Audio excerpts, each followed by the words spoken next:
In this video guide, I will show you exactly how to change DNS on Windows 10 in just a few minutes. Let's get started.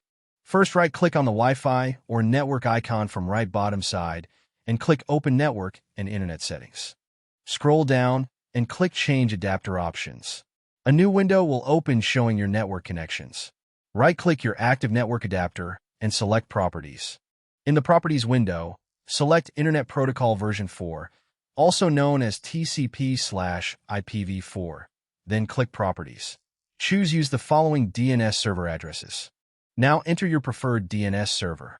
For example, if you're using Google Public DNS, preferred DNS 8.8.8.8, Cloudflare DNS 1.1.1.1. Click OK, then close to save the changes. Open your web browser and check that your internet connection is working properly. That's it. You've successfully changed the DNS settings on your Windows 10 PC. If this tutorial helped you, don't forget to like the video, subscribe to the channel. Thanks for watching.